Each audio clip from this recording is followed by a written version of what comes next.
Sam woke before the sun, not because a bird sang, but because his head hummed like a small storm. He lay very still and tried to count the sounds. Bills clattering like coins, emails tapping their feet, faces of people he loved flashing like pictures. Each thought stepped forward quickly, one after another, until they filled the whole room. He felt heavy, as if someone had placed a blanket of thoughts on his chest. The weight made his shoulders drop, and his breath shallow. At breakfast, the toast tasted plain. On the walk to the bus stop, his feet moved, but his mind raced, skipping from one worry to the next, like pebbles across a pond. At work, even when he looked at neat rows of numbers, the chase in his head did not stop. Tasks seemed taller than they were. Smiles felt thin. Sam did not always know when the storm started. Sometimes it came quietly, a whisper that grew, and sometimes it arrived loud, a drum that would not quit. He tried to push the noise away, telling himself to relax, but the harder he pushed, the louder the thoughts got, as if the blanket had gotten thicker. Yet inside Sam, under the heavy feelings, was a small bright place. It was soft and steady, like a tiny light in a long tunnel. He could barely feel it at first, but it waited patiently. That small brightness would be the first step toward making the storm quieter, if only Sam learned to listen to it. The alarm blinked soft and red, and Sam opened his eyes with a heavy sigh. He felt like he had run a long race in his sleep. The room was quiet, but his mind was noisy. He thought about work before his feet hit the floor. Meetings, papers, a boss's voice that sounded far away but sharp. He pictured the day like a tall hill he had to climb. At the kitchen table he pushed milk into his cereal and watched the spoon move. His phone buzzed on the counter, and he imagined another bill waiting inside. The numbers in his head multiplied. He thought about the mortgage, the car, and the bill he had not yet paid. Each thing added weight, like stacking small boxes on his chest. He thought of Emma, his sister, and worried if she was all right after her late-night call. He pictured his child's school bag left in a corner and felt a small tug of guilt that he might forget something important. What if the bus was late? What if he snapped at someone at work? What if he failed? The what-if thoughts spun like leaves in the wind. Sam moved through the morning like a slow shadow. He brushed his teeth without tasting the paste. He dressed in clothes he had worn the day before. Outside, the sky was pale and still. He wanted to breathe, but each breath came short. The worries pressed close, crowding his head and telling him to hurry, to fix things now. Sam felt tired in his bones, not only his body but his thinking, as if the day had already taken too much. He longed for a calm space he couldn't find yet. At his desk, Sam's thoughts arrived like a flock of birds that would not land. One thought swooped in about a missed email. Another cried about dinner plans, and a third kept pecking at a mistake from last week. They flapped and chirped so loudly that Sam could not hear the quiet parts of his day. When he tried to read a report, a bird called Worry landed on the page and made the words blur. He looked up at a green plant by the window and wanted to enjoy its leaves, but a sharp bird named Should kept tugging his sleeve. Even the warm mug in his hands felt distant, because a whole chorus of birds talked about things that might go wrong. Outside, kids played and laughed, but Sam could only hear the birds inside his head. He watched a small boy kick a ball and felt a twinge of something soft, like a memory, but a loud crow named What If drowned it out. Sam knew he was missing small gifts, sun on his face, a kind smile from a coworker, because the flock took all his attention. He tried to hush them with force, clapping his hands, but the birds only grew bolder. The harder Sam tried to silence them, the more they swirled. Still, in the beating of their wings he sensed a pattern, a rhythm he might learn. If he could notice the birds but not become one with them, perhaps he could make space for the quiet sounds that mattered most. Sam tried to push the birds away. He told himself to stop thinking. He closed his eyes and counted to 10. He told the noisy thoughts to go away. For a little while the room felt softer. The birds moved back to the rafters. Sam smiled and thought he had won. But soon a small chirp grew into a shout. The birds came faster than before. When he pushed one away, 2 more took its place.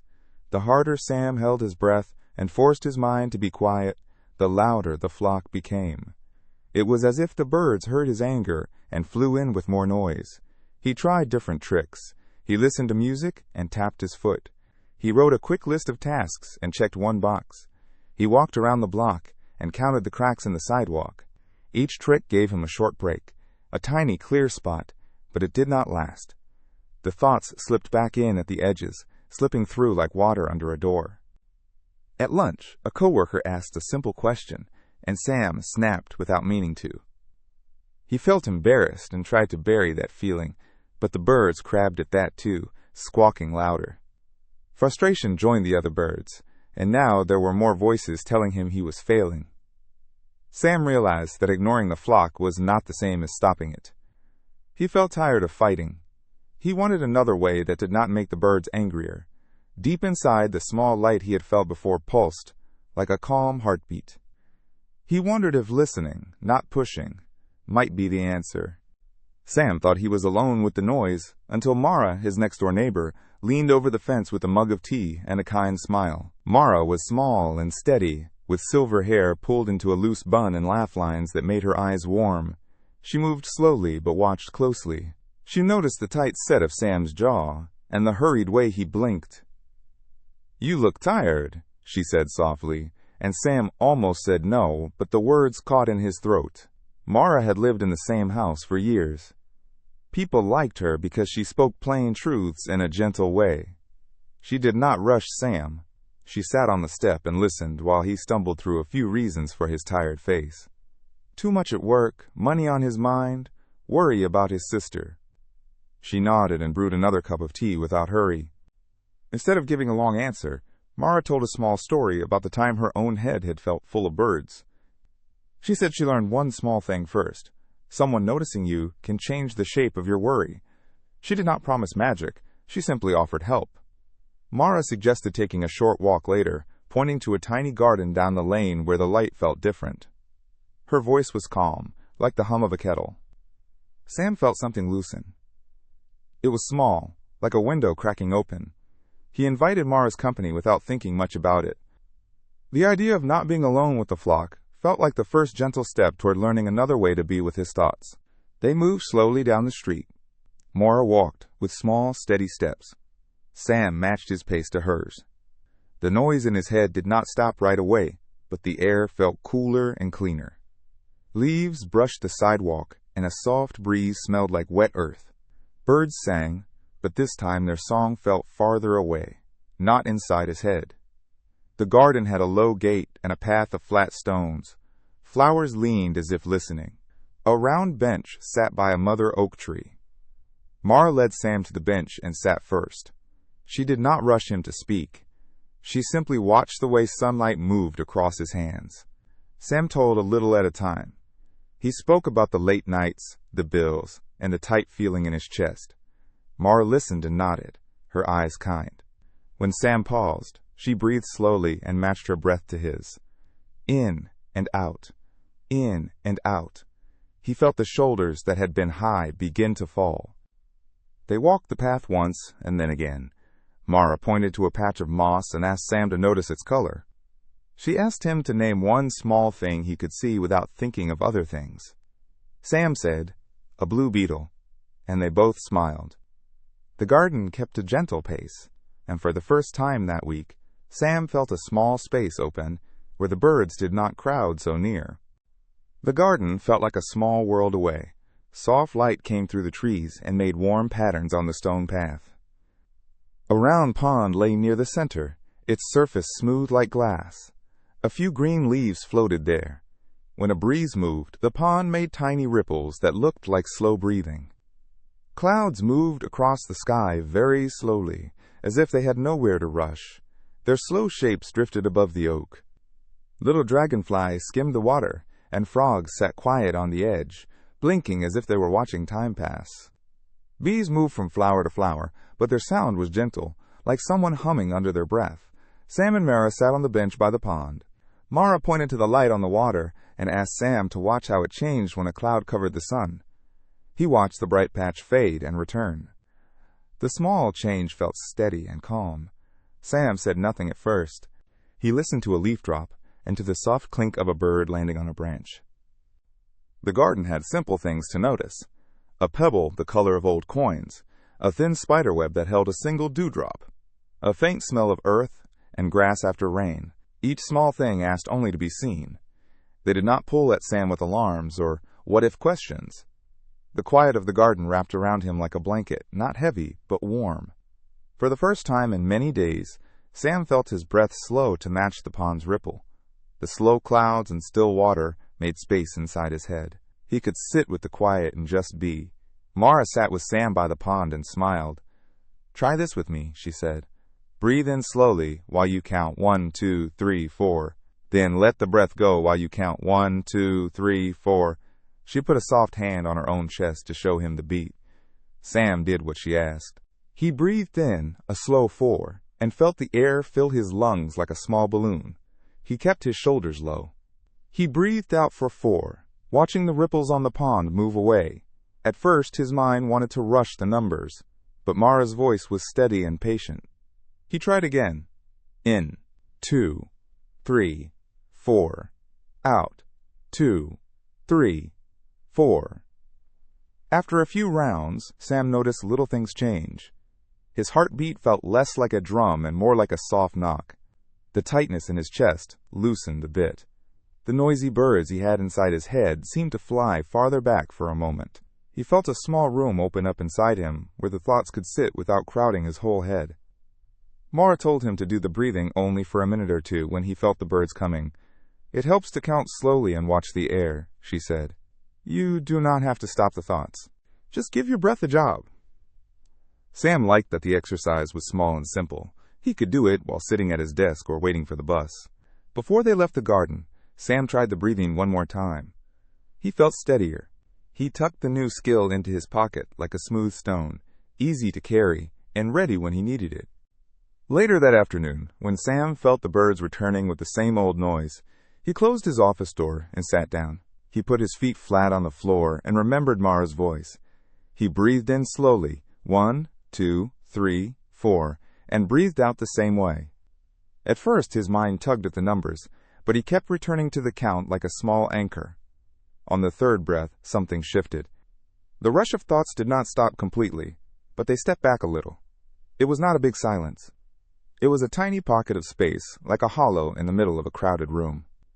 Sam noticed a pause between one thought and the next, a quiet place where nothing demanded his hands or his voice. He watched the pause like watching a bird land on a branch. The birds were still there, but they sat for a moment instead of flying all around. In that gap, Sam could feel his chest loosen and his shoulders drop.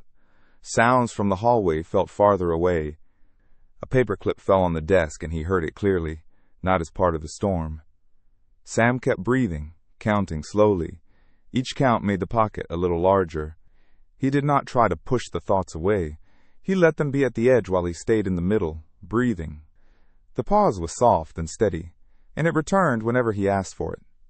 When Sam opened his eyes, he felt a small, bright room inside his head. It was only a little space, but it was enough. He folded the breathing into his day and carried that tiny quiet with him like a small lamp he could turn on when the night felt loud. After Sam learned the slow breath, Mara offered another small idea. "Try naming the thoughts," she said. "Like clouds. Say the word and let it float by." She pointed to a pale cloud moving above the oak tree and smiled. "You do not have to chase it. Just say what it is." Sam watched a leaf fall and tried. A thought rose about a missed call. He whispered, "Worry," and felt the thought sit on the bench for a moment, not leap into his hands. Another thought came about a meeting. He said, "Plan," and watched it move like a soft cloud, not a tiger. A memory of a funny afternoon arrived, and he mouthed, "Memory." The word was small and steady. The thought drifted without pulling at him. Mara told him to be kind with the names. "No judging," she said. "Call them what they are. Worry, plan, memory, anger. Use one word and let the thought keep moving." Sam tried it at a bus stop when the crowd pressed close. His mind wanted to race. He named one thought, "What if?" and another, "Should." The rush slowed. The thoughts kept coming, but they felt less sharp when he did not run after them. At work, during a tense call, Sam felt the old panic rise. He named it fear and breathed out. The panic did not vanish, but it did not swallow him. Naming made a gap, a little space where he could choose his next move. He began to see thoughts as visitors, not owners of his day. The cloud names helped him watch without being pulled away. Sam decided to try the naming again the next morning. On the bus stop, he felt his chest tighten. A loud thought shouted, "What if you forget the forms?" Sam quietly said, "Worry." He watched the worry drift like a pale cloud. It did not vanish, but it moved away from his face and sat at the edge of his mind.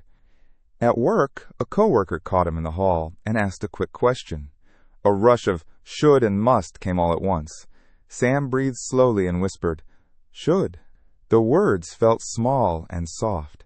The crowd of thoughts thinned, and the hallway noise became plain. He answered the question calmly. During a team meeting, a sharp thought about a past mistake tried to jump in. Sam named it memory and let it float. Instead of chasing the memory, he noticed the numbers on the screen and helped finish the slide. His hands felt less shaky. After the meeting, someone smiled at him. The smile felt real. That evening, at home, he sat on the couch and watched clouds move through the window. When a heavy thought about bills pushed up, Sam said, "Money," and watched it go, like the cloud outside. He felt lighter. The noisy birds were still there sometimes, but many of the loud ones drifted off when he named them. The naming was not a magic trick. Some thoughts came back, but each time Sam named a thought and let it float, a small space opened inside his head. The space grew bit by bit, like clearing a small patch of sky so more light could come through. Sam felt more able to notice good things again. He could play with his child without the storm pressing at his chest. The clouds had lost their power to pull him away. Mara reached into her bag and pulled out a small, smooth stone. It fit in her palm like a secret. "This is a worry stone," she said. "When a worry feels loud, put it on the stone and set it down. You can come back to it later." Sam turned the stone with his fingers. It was cool and steady. The next morning, a strong thought pushed at Sam while he made coffee. He felt his chest tighten, and the list of things to fix crowded his mind. He remembered the stone. He picked it up, held it, and said out loud, "I put this worry here." He spoke the one worry, the unpaid bill, and imagined placing it on the stone like a small paper note. Sam set the stone on the kitchen table and sat back. For a moment he watched it. The worry was not gone, but it felt like it had its own place now. He could see it on the table instead of feeling it in his chest. The rest of his morning moved with less push and pull. At work, when another worry arrived about a meeting, Sam whispered, "Later," and touched the stone in his pocket. He did not need to solve every thought right away. The stone gave him permission to wait. That evening, Sam and Mara looked at the stone together. Sometimes they lifted a worry and talked about it. Other times they left it be. The stone did not make the worries disappear, but it taught Sam to give them a seat so he could sit too. Little by little, his mind felt less crowded. He learned he could carry the stone and his calm at the same time. The next morning, Sam picked up the small stone and held it like a little promise. He felt a worry rise, this time about a call he knew he would have to make. He spoke the worry out loud and placed it on the table beside the stone. "I will handle this later," he told himself, and then he walked away. At work, when a new worry came, Sam slid his hand into his pocket and touched the stone.